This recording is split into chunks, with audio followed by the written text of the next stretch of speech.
Hello and welcome back. Today we are looking at something quite exceptional. We are looking at Studio Artemy's offering of a combined tarot and then Lenormand, Petit Lenormand, which is expanded into a full card deck. And we also have swap arounds for the major arcanas so that you can do soul and past life work. So this is a big offering from Maria. I discovered her sometime last year and she is fabulous. I have ordered her tarot deck in all of its flavors just because the different ways of color coordinating the deck is really allowing you to express different moods. So sometimes I'll read with the Opal deck, which is this one, and most often I'll read with the Amethyst or with the Obsidian, which are different color contrast, and they read completely different when you have them. The sterner one of the lot for me is the Emerald deck. So when I really need strong message, unequivocal message, I'll reach for the Emerald. But for my day-to-day, I usually reach in for the Amethyst. So where do I start? Well, actually, I was going to start with this. So I ordered the cloth upon which you can read the Lenormand Grand Tableau. So if you know about this, this will speak to you. This will speak volumes. Let me give you a little bit more perspective for this. Right. So if you are versed in Lenormand, you will know that the Grand Tableau is one of the spreads that we do, and we have 4 rows of, well, it depends. You can have a Grand Tableau of 9. This is a piqué. So you have 4 rows of 8, and then you have a bottom line of 4. What is interesting about the cloths is that they give you the houses. So that's the house for each of the cards. So if you read Lenormand, this will make sense. If you don't read Lenormand, it won't make sense necessarily, but I'm just putting it out there for those Lenormand readers that are looking for a cloth that does that. So you have the houses, and instead of putting the name of the card of the house, she has put a keyword. So she's already done that interpretative work for you. So for the clover, she's put luck. And for the birds, she has put worries, and so on and so forth. Okay. Animus and anima for the man and the woman. At the bottom for the cross, she's put burden. I don't tend to read the cross as a burden, but there you are. Business for 34, that's the fish. Yes, I do tend to read it for business, but I also tend to read it for finance. So, you know, it can be misleading for you, but it's a nice, it's a lovely cloth actually to read with. Your only other offering, really, I mean, I'm not saying they are the only 2 in existence, but the other one that I've got is the Grand Tableau of 9 by James Eads, where you have the representation of each of the cards. All of these will be covered by your cards when you're drawing the Grand Tableau of 9, and he has chosen to put the name of the card rather than interpreting. I love Maria's decks. They're very, very simple to read. No, they're not. Actually, scrap that. That's a mistake. They're not simple, but they do ask for your involvement. And so in that way, I'll give you just a little flicker through. This is the edge. And you can see this is a gold hollow on this opal deck. And very straightforwardly, Maria has treated the the elemental aspect of the cards. The cards are quite pippish, and I like that. And she's also got the astrological aspects. So even though the cards are pippish, I do find my way with them. They're very, very good for reading and investing yourself in the reading. I love that the universe has the sun and the moon.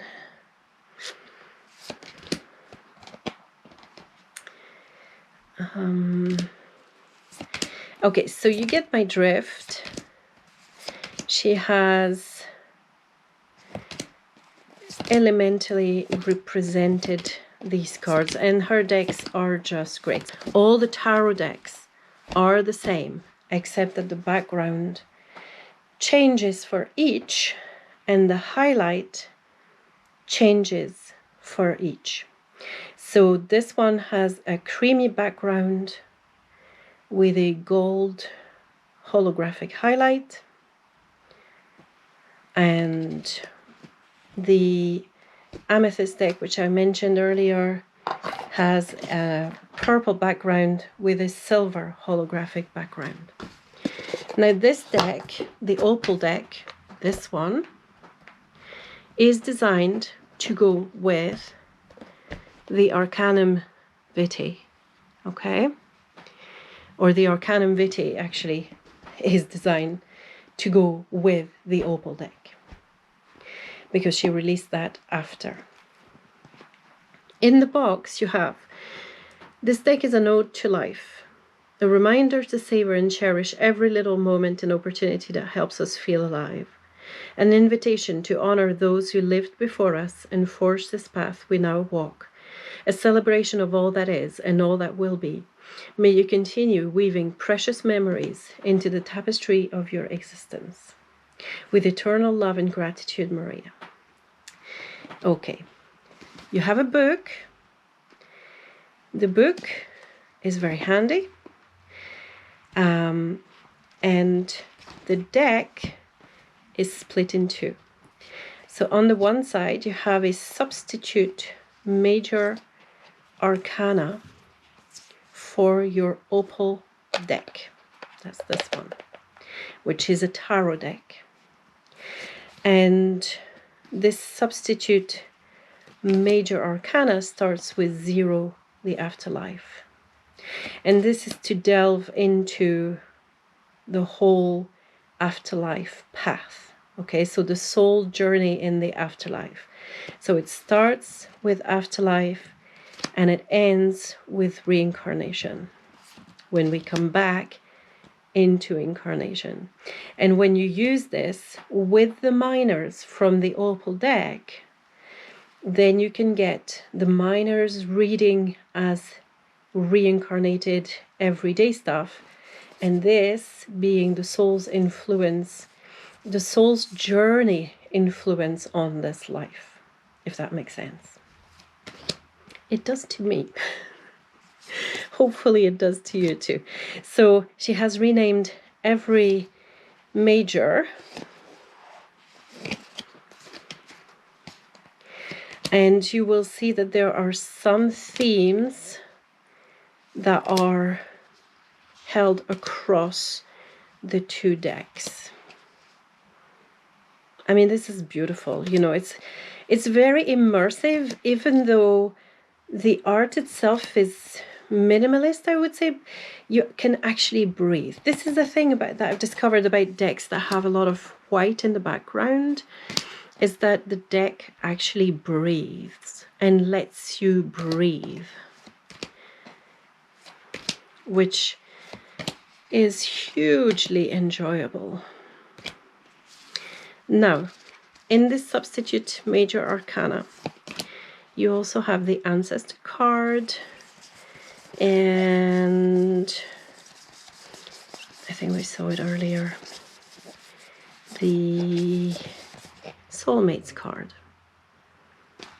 Okay, so those are two added majors if you want to work on the soul journey and the past life, or it's not really the past life, it's more the soul journey in between incarnation and some of the things that you're working on.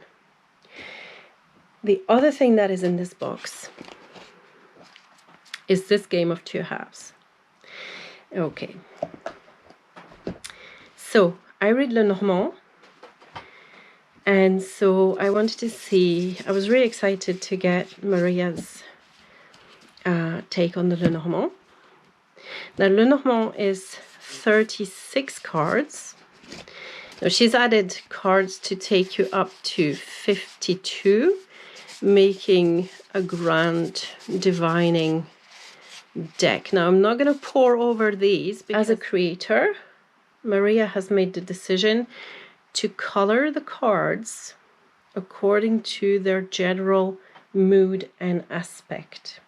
So if they are more towards a challenge, they will be blue. If they are neutral, they will be purple. And if they are more of a positive aspect, they will be orange. I personally have a lot of difficulty reading that way. I understand that it could be handy for a beginner, but it has stopped my progress with this particular deck dead in its tracks because I couldn't relate to the cards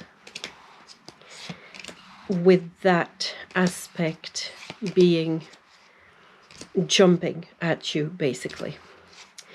For every single Lenormand card, I have a positive, neutral, and negative reading, as well as, you know, a whole lot of other aspects that you can read into it. But the snake for me is not always going to be negative, and the stork is not ever always going to be positive.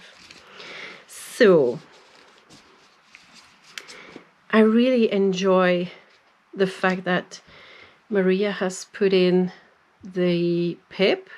So you can see this is a Queen of Clubs, and the pips are inherent to Lenormand. So I quite like when they're present. They don't have to be present. There's lots of decks where they're not present, but I quite like them.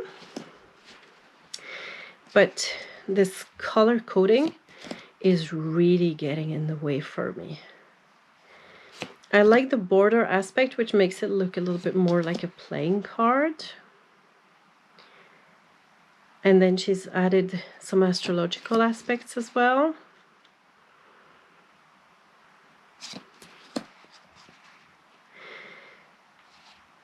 You know, she's put this as a neutral card, but then this is kind of, you know, telling the story of a positive thing.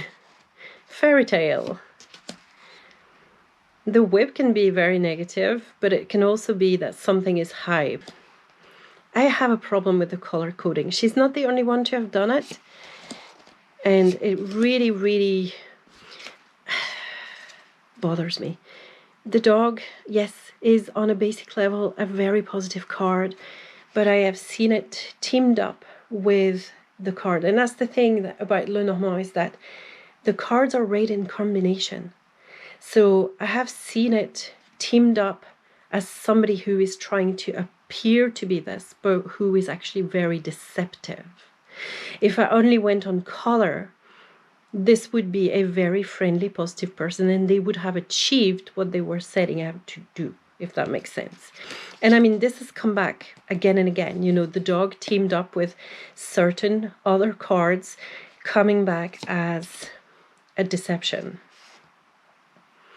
I will say her illustrations are just beautiful. Lenormand is just so complex, even though one could make the mistake of thinking, well, this is very simple and straightforward, but it's not, because you're reading everything in combination.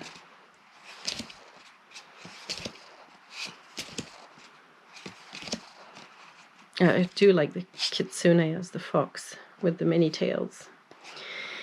The fox is not necessarily negative for me. Neither is the scythe. The clouds is more mitigated than that. So apologies for the camera rudely cutting out. So I pulled out a sample of 3 cards there for you to have a look. And there is the fish, and there is the crossroads, and the birds. And if I were to read this without taking into account the color coding, which is very, very difficult because the color coding is so prevalent in those cards. You know, it's not even like you can ignore it. It's just like jumping right out at you. And you're thinking, oh, well, this is kind of really positive. Because, you know, well, you have the fish, and the fish is a positive card, and then you have 2 neutral cards. So this is kind of reading into positive territory. But actually, if I was to read this and without bias, rather than optimistically, see, it's kind of seeping in. Rather than optimistically, I would say that discussions and decisions need to be made about finance. But this is not telling us an outcome as to whether this is going to be positive or negative. It does tell us that the discussion may be a little fraught, could be tense. There could be some nervousness to the discussion about the finance and about, you know, making that decision. I'm not reading this linear. I know some people do. I don't read in a linear fashion of No, this is a group of cards. This is a triplet that needs to be read together. So a discussion needing to be had about a move in the financial, you know, relating to a financial situation, relating to your business, if you want to read this as a business card. Or it could be, if you're reading in a linear way, that you have made a decision about the business or some finance, and this is leading to some discussion and some tense debate, maybe. So you do have the idea of anxiety with the birds, which is why I'm a little bit surprised to see it as a neutral card, especially when you team it up with the crossroad, you know, which can take a lot out of you making decisions, you know, and it can be well received or not well received. So I guess the neutrality, you could read this into neutrality more easily. But for me, the situation ends up a little bit tense. That can detract from that, you know, and I would want more cards to be able to read into why, where is this coming from? You know, is this something which is induced? Is it something which is induced by the people that I'm talking with? Or if it's a financial matter which is internal to your household, is this a difficult decision that you're trying to make with your partner? So you can see that there's a lot of different ways that we can read this, and 3 cards is not really going to do it. With Lenormand, you're going to need a few more cards if you want to be reading into a situation accurately. All I'm saying is that no, this is not neutral to positive. This is neutral to maybe anxiety prone chatter which emanates or which comes with a discussion that has to be made about a financial situation. That's how I would read it. How would you read it? But you see, that is why color coding the cards, emotion, and I know that Maria doesn't intend to color code the cards. That is not her intention. She's just giving you a bit of a head start if you don't know anything about Lenormand. But as a reader, this soon gets in your way. It just gets in your way. It's a shame because I really love the illustrations, but all this background color coding is just too much for me, and unfortunately I can't get past it. So that's my own limitation, which I'm responsible for. So if you're a beginner, I would say there are more neutral decks to be getting, more neutral Lenormand decks to be getting, that can get you your foot in the door and yourself in the saddle to get started reading Lenormand. I wouldn't necessarily settle for something that makes Lenormand easy, because there is nothing easy about Lenormand. And so that was my mistake when I first came at Lenormand.